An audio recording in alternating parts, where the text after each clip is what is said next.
When Ethan told me he wanted a divorce, I didn't cry or ask why. I just smiled and nodded. Deep inside, I already knew something he didn't. That I had been secretly earning over $500,000 a year for almost 2 years. He thought he was the one walking away with the upper hand. But he had no idea I was already 10 steps ahead. 3 years ago, things were different. I believed we had a strong marriage. We lived in a nice house in Austin, Texas, and shared small routines. Morning coffee, Sunday walks, movie nights. Ethan worked for his father's construction company and always bragged about being the provider. He liked to remind me that everything we had was because of his hard work.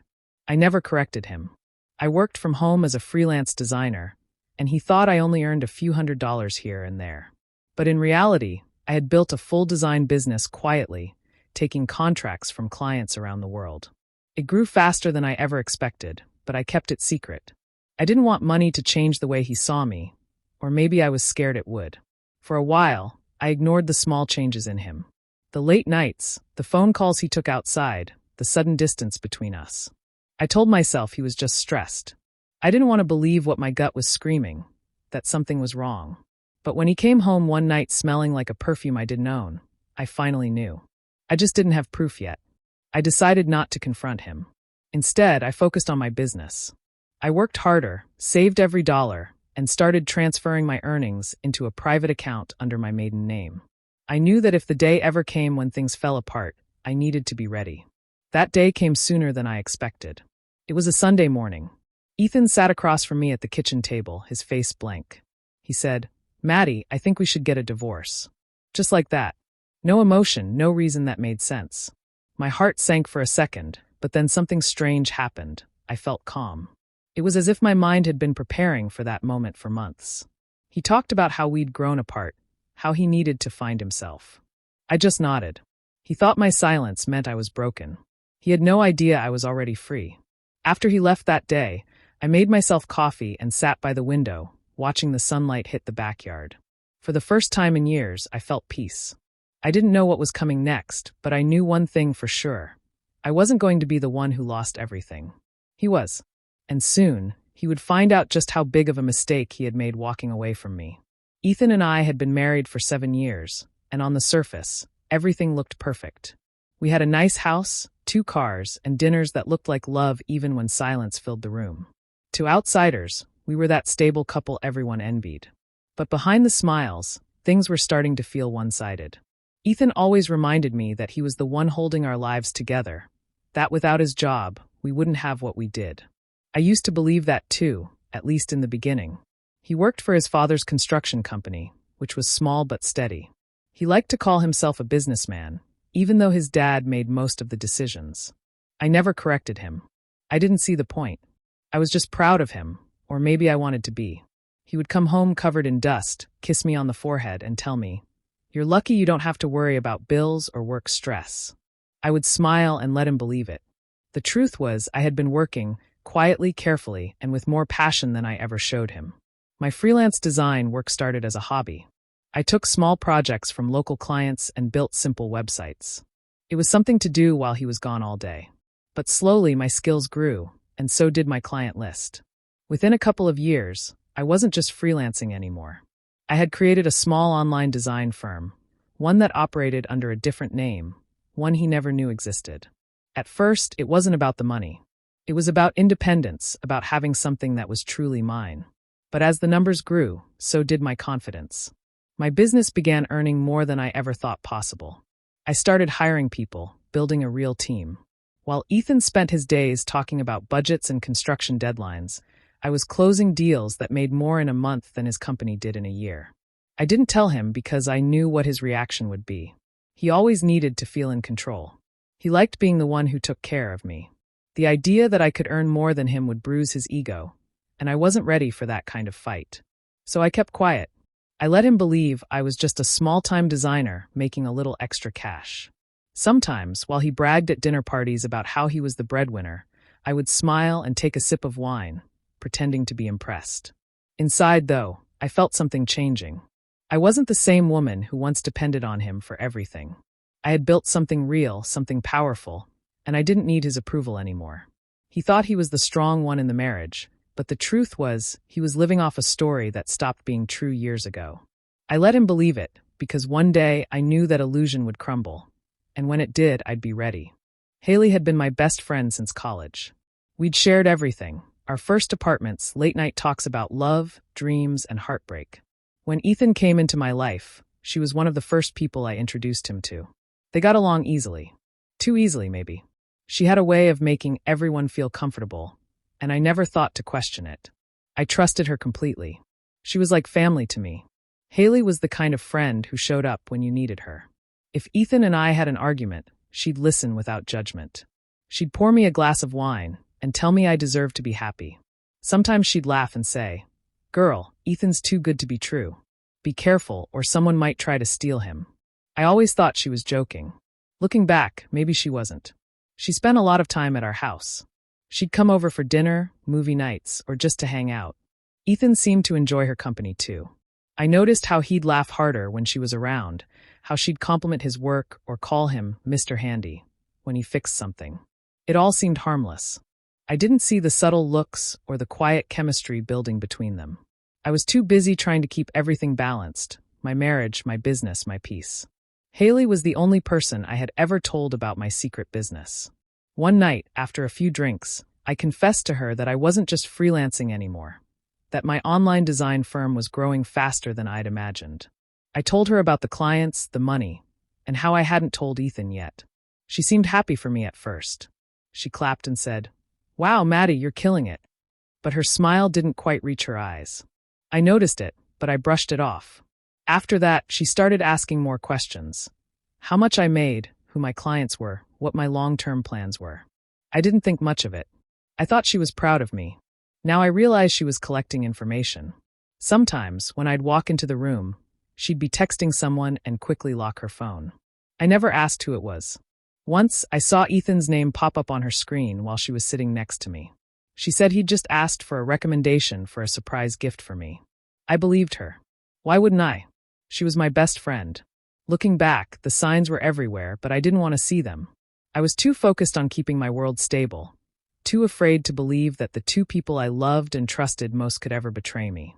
If I had paid closer attention to the way Haley's eyes lingered when Ethan walked into the room, or how her voice softened when she said his name, maybe I would have realized what was coming. But I didn't. I trusted her blindly. And that trust would soon become my biggest mistake. It started slowly, almost in ways that were easy to ignore at first. Ethan began working late, coming home tired and distracted. He used to greet me with a kiss, ask about my day, or tease me about burning dinner. Now, he'd barely look up from his phone. Our conversations became short, mechanical. It was like living with a stranger who still slept beside me but wasn't really there. At first, I tried to brush it off. I told myself he was just stressed from work, maybe dealing with his father's company issues. But the late-night phone calls became more frequent. Sometimes, he'd step outside to talk, claiming it was a client or a contractor. I could hear his tone change, soft, almost warm, in a way he hadn't spoken to me in months. When I'd ask who it was, he'd get defensive and say I was being paranoid. Soon, he started canceling dinners, saying he had urgent meetings. We used to have Friday nights together, our little tradition. I'd cook, he'd bring wine, and we'd watch something on TV. Then one Friday, he texted me that he wouldn't make it home until late. I waited up anyway, staring at the untouched food until it went cold. When he finally came home past midnight, he smelled faintly of perfume, one I didn't own. He said he'd been working late. I nodded but didn't say anything. I tried to talk to him one weekend. I asked if something was wrong, if we were okay. He sighed and said he needed space, that maybe we'd both gotten too comfortable and needed time to think. It wasn't anger in his voice, it was distance, a wall I couldn't reach through. That hurt more than yelling ever could. Something inside me cracked, but I didn't let it show. That night, I lay awake next to him, listening to him breathe while pretending to sleep. My mind was racing, not with sadness, but with clarity. I realized I couldn't control what he was doing, but I could control what I did next. If he was pulling away, I needed to protect myself. The next morning, while he was in the shower, I opened my laptop and started going through my financial records. I had saved more than I'd realized. Quietly, over the years, my business had grown into something powerful. I created a new private account under my maiden name and started moving my earnings there. Each transfer felt like a layer of protection, like I was reclaiming a part of myself he didn't even know existed. I stopped asking questions. I stopped waiting for him to come home on time. I focused on my work, on keeping my mind clear. He thought I was distant, but really I was preparing. I could feel something coming, a storm I couldn't yet see but could sense deep in my bones. Ethan had already started pulling away. I just needed to make sure that when he finally let go, I wouldn't fall with him. It was a quiet Sunday morning when everything finally fell apart. I was in the kitchen making pancakes, the smell of coffee filling the room, when Ethan walked in. His face looked calm, almost too calm. He sat down at the table, folded his hands, and said my name softly. "Maddie, I think we should get a divorce." Just like that. No argument, no warning, no sign of guilt. His tone was flat, like he had practiced those words in his head 100 times before saying them out loud. For a second, I thought I misheard him. Then I saw the look in his eyes, distant, empty, already gone. I put the spatula down and asked, "Why?" He sighed and said, "I've fallen out of love. We've become two different people, and it's not fair to keep pretending." His voice was steady, rehearsed, like he had been preparing for this moment. There was no emotion, no regret. It felt like he was reading from a script. I didn't cry. I didn't shout or beg him to stay. I just stood there, listening to the sound of the coffee machine dripping in the background. My chest felt tight, but my mind was strangely clear. I had already felt him slipping away for months, so maybe I'd been bracing for this all along. He gathered his things that same day. No hug, no goodbye, just a short, "I'll send the papers soon." When the door closed behind him, the house went silent. I sat on the couch, staring at nothing for a long time. It didn't feel real. I kept asking myself how we got there, how love could turn into something so cold. A week later, the truth showed itself. I was scrolling through my phone when a mutual friend posted a picture. Ethan and Haley having dinner at a restaurant downtown. They were sitting close, smiling in a way that told me everything I needed to know. My heart sank, not because I still loved him, but because it all finally made sense. The late nights, the phone calls, the sudden distance, it wasn't just stress. It was her. Haley. My best friend. The person who had once cried with me, laughed with me, and promised she'd always have my back. I stared at the photo for a long time, trying to understand how she could do that. How they both could. The betrayal hit harder than the divorce itself. That night, I didn't cry. Instead, I poured myself a glass of wine and sat by the window, watching the lights outside. I thought about every conversation, every secret, every time I had trusted them both. And then something inside me hardened. I realized they deserved each other. Two people who built their happiness on lies. I decided right then that I wouldn't chase revenge through anger or tears. I'd let time do the work. Because I knew something they didn't. They had each other now, but I had something far more powerful, freedom and control over my own life. And soon, they would learn what losing that really meant. A few days after seeing that photo, Haley showed up at my house.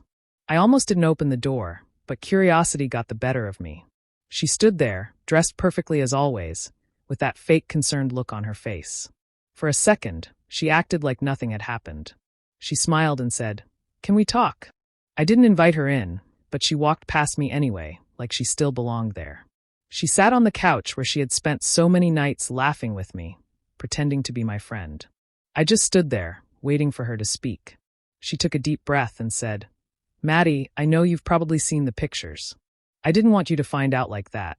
Her voice was soft, careful, almost rehearsed, just like Ethan's had been. I didn't say anything. I wanted to hear what kind of lie she would spin next. Then she looked straight at me and said it without shame. "Ethan and I are together. We didn't plan it, but we realized we're meant to be." The words hung in the air like poison. I could feel my heart pounding, but I didn't let it show. She smiled, as if she expected me to scream or cry. Instead, I just nodded. She took that as a sign to keep talking. "Look," she said, crossing her legs. "I know this hurts, but you need to move on gracefully. Fighting won't change anything. You'll be fine. You'll get half of his business in the divorce. That's not so bad, right?" Then she laughed. Actually laughed. Like betraying me was something small, something forgivable. Her arrogance was unbelievable. She thought she'd won. She thought I was the poor, heartbroken wife left behind with scraps. She had no idea that I didn't need a single penny from Ethan. I was the one sitting on a quiet fortune that neither of them knew existed. I looked at her and smiled slightly. "You're right," I said. I'll be fine. My voice was calm, steady. Inside, I felt something shift, a kind of quiet strength. She mistook it for defeat. She even patted my hand before leaving, as if she was comforting me. When the door closed, I stood there in silence, letting the truth sink in. The two people I trusted most had betrayed me in the worst way. But instead of anger, I felt clarity. I realized I didn't need revenge that came from rage. I needed the kind that came from patience and success. They thought I was powerless, that I'd fall apart without him. But they didn't know that I was the one who held the real cards. Every dollar, every connection, every ounce of stability, they were all mine. I had built something solid while they were busy chasing each other's shadows. That night, I logged into my business account and looked at the numbers. $500,000 and growing. I whispered to myself, "You didn't take anything from me. You only freed me." From that moment, I decided to let my silence and success do the talking. They had each other, but I had everything else that mattered. After Haley's little visit, I stopped wasting energy thinking about them. They could have their happily ever after. I had other things to focus on, my own future. While they were busy planning their new life together, I was quietly building mine in silence. My company had just landed the biggest deal of my career, a government contract worth several $1,000,000. It was something I had been working toward for months, long before the divorce. The timing couldn't have been more perfect. While Ethan and Haley were celebrating their new love story, I was sealing a deal that would change my life completely. I made some smart moves. First, I created a new LLC under my maiden name, Madison Brooks. It gave me privacy and protection. No one could trace the company back to me easily, not even Ethan's lawyer. I didn't want him or anyone else knowing just how successful I really was. I moved all my assets, contracts, and intellectual property under the new name. It was clean, legal, and untouchable. Next, I started planning my quiet exit. I sold our house, the one Ethan used to brag about owning, and moved to a new city. I found a cozy apartment in Seattle, somewhere peaceful with a view of the skyline. I didn't need the big house or the fancy car anymore. I wanted freedom, not reminders of what I'd lost. By the time the divorce papers came through, I was already settled. Ethan's lawyer tried to negotiate for alimony, claiming that I had no stable income. I smiled when my lawyer told me. Ethan really thought I needed his money. He had no clue about the millions sitting quietly in my company's account. My lawyer handled everything with perfect calm. When Ethan's side pushed for financial support, my lawyer simply said, "She earns less than you think." It was technically true, at least on paper. My personal bank statements showed a modest income because most of the money flowed through my business. Ethan never questioned it further. He probably felt smug, believing he had come out ahead. That was fine with me. Let him think he'd won. I signed the papers without hesitation. When it was over, I didn't cry or feel empty. I felt lighter. I was finally free from the constant manipulation, the ego, the lies. I didn't tell anyone where I moved or what I was doing. I wanted peace, and I finally had it. Every once in a while, I'd get small updates through mutual friends. Apparently, Ethan and Haley were showing off their new relationship everywhere. Dinners, parties, vacations. They thought they had built a perfect new world together. I let them enjoy it. I knew the calm wouldn't last long. His business was struggling, his father was planning to retire, and debts were piling up. I didn't have to do anything to make karma work. It was already in motion. I just sat back, focused on my growing company, and watched from afar. My revenge wasn't loud. It was quiet, strategic, and unstoppable. And soon, Ethan would realize exactly what he had thrown away. 3 months after the divorce was finalized, Ethan and Haley got married. It didn't surprise me at all. They had probably been planning it long before our marriage even ended. The news spread fast through our old friend circle. I didn't bother reacting. People expected me to be angry or heartbroken, but honestly, I just felt detached. It was like watching strangers make bad decisions I'd already predicted. I didn't attend the wedding, of course. I only heard stories from people who were there. Apparently, it was a small ceremony at some country venue, all rustic and romantic. Haley wore a lace gown, and Ethan smiled like a man who thought he'd won some great prize. But underneath all that happiness, reality was waiting. I didn't have to lift a finger. Life was already teaching them both a lesson. After the wedding, things started falling apart for Ethan faster than anyone expected. His father retired and left him the company, but it was already struggling. Ethan had never been good at managing money, and he'd made poor decisions while trying to impress Haley. He bought her an expensive house, a new car, and planned a honeymoon he couldn't really afford. His debts started piling up, and soon he was drowning in bills. Haley, who once laughed in my face and told me to move on gracefully, suddenly found herself living in a mess she didn't see coming. She thought she was marrying a rich man. In her mind, Ethan was a successful business owner, stable and confident. What she didn't know was that I had quietly taken most of the good contracts that used to keep his company alive. My new firm had replaced his in several deals. He probably never even realized it was me behind those numbers. The whispers reached me through mutual friends. They said Haley complained constantly about how Ethan was always stressed and broke.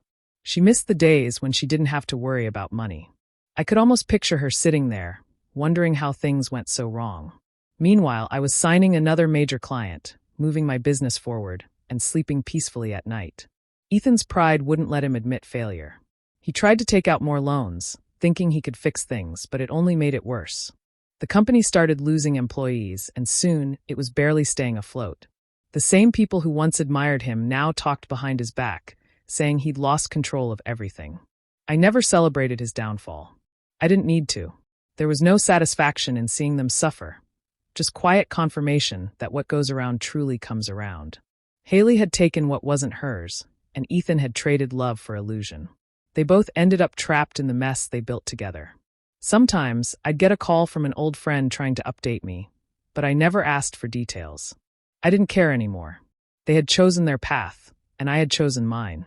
Mine led to peace and success. Theirs led to regret and debt. And that was enough. Almost a year passed after Ethan and Haley's wedding when the truth finally came out. By that time, my life was peaceful.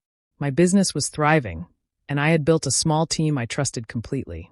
I kept to myself, worked hard, and stayed away from anything that reminded me of my old life. I had no idea that my quiet success was about to reach Ethan in the most unexpected way. One afternoon, I got an email from one of Ethan's former employees, a man named Greg. He had worked in his construction company for years, but had recently moved to another firm. Greg wrote that he'd discovered something interesting. Apparently, when Ethan's company started losing contracts, most of them had been picked up by a new design and development firm, mine. He had connected the dots and realized that Madison Brooks, the name on all the contracts, was actually me. I couldn't help but smile when I read his message. I hadn't planned it as revenge. I was just running my business, doing what I loved. But somehow, fate had lined everything up perfectly. While Ethan was trying to stay afloat, my company had quietly taken over the same deals that once kept his business alive. Not long after, my phone started buzzing. It was Ethan. At first, I ignored it, but he kept calling. Then came the text messages, long paragraphs about how he needed to talk, how he didn't realize what he had lost, and how we could maybe work things out.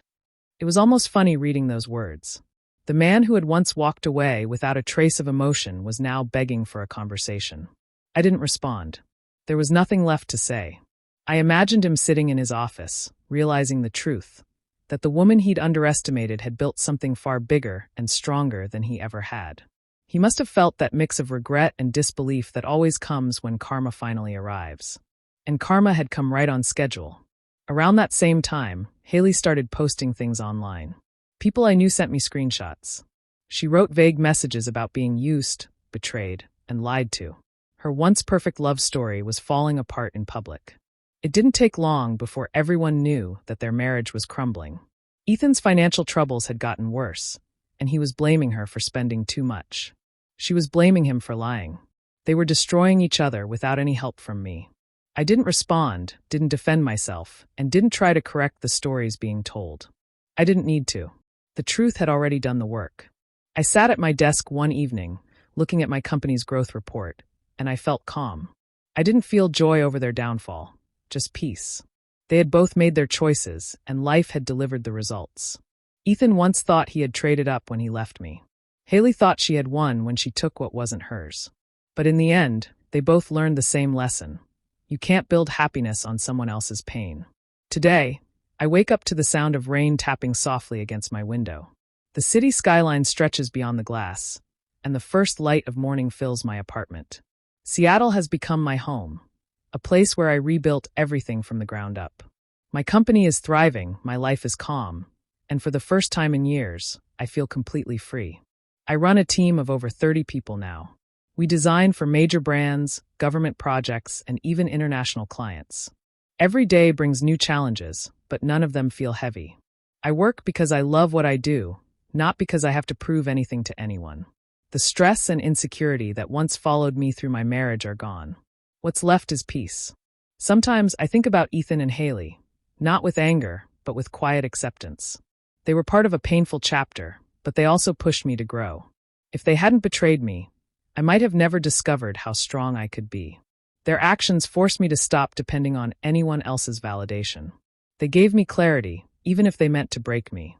In a strange way, I owe part of my success to that heartbreak.